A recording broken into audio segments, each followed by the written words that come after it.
Yep, it does. Joe Rogan warning Americans to read the fine print. The podcast host deeply troubled by TikTok's Chinese owner, ByteDance, which by law is required to share data with the Chinese Communist Party. Right now, TikTok has about 94 million monthly U.S. users. Dagan, we talked a lot about this during the Trump administration, and Trump pointed out that this is a major risk. And how long have we been talking about China and the threat that the CCP represents? What are we doing about it as a country? Nothing, and don't expect it to come up between Joe Biden and Xi Jinping either.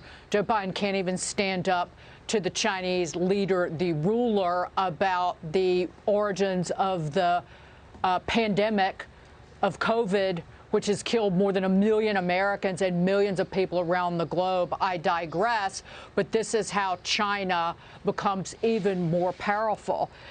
Theo Vaughn was Joe Rogan's guest on the podcast, a frequent guest. He's a comedian, a funny one.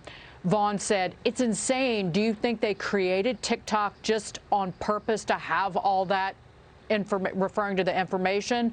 Joe Rogan said 100%. 100%, sure. And we know that. So people who are wringing their hands and up in arms about handing over their personal information to, say, Facebook or Google, but you've got millions of Americans who are just freely giving TikTok access to not just what they're doing on the app, but information on their phone. It's just it's mind-boggling to me that people just are. It's so important to them to have a following on TikTok. Rather than withholding information from the Chinese Communist Party. Well, it may be that those people do not truly understand the threat because we are not told about the threat by this leadership in this country. I mean, Joe Biden continues to roll over and give China everything that they want. I mean, look, this can be used for blackmail, Lee, and many congressmen and senators have told me this is the way that the CCP operates. Take all the data that they want, steal whatever they want in terms of intellectual property, and then use it against that person if that person becomes a person of influence. You know they're trying to integrate themselves into the elections in America, put their guy in charge. And John Ratcliffe many times has said to me that the CCP strategy is as follows. For all of those companies who are looking for growth in China, rob, replicate, replace.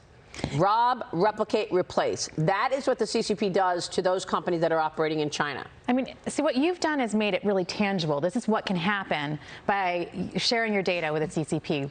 For the most part, Americans have gotten comfortable with sharing their data. It's a value exchange where they're like, look, I'm going to get more targeted advertisements. What are they going to do to me? So people aren't really afraid, especially young people. They think this is just the way we operate, but they don't understand how this could be used against them later. Whether you're a person of influence or whether you're just somebody who's doing business, they can get into your emails then. They can find out what kind of things you're exchanging across the board, all of the things that they can get access to by those permissions. And I think because we're making it so abstract, it's about giving your data to China rather than these specifics, people don't understand what they're up against. Well, and that's the point. We need to have this communicated by the commander-in-chief. But instead, Joe Biden continues to call China a competitor as opposed to an adversary.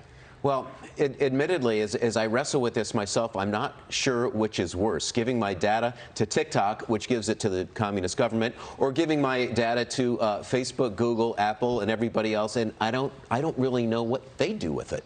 Right? I mean, this is something that... They're trying to make money on you. They're trying to make money. I guess if I think about it in the abstract, it confuses me, so I have to try to make it tangible. What concerns me is, let's say I say something here on this program about China. I'm not happy with something Xi Jinping says. Yeah. And what if now I become marked in China? I happen to pass through Hong Kong on my way to Vietnam on vacation in 3 months.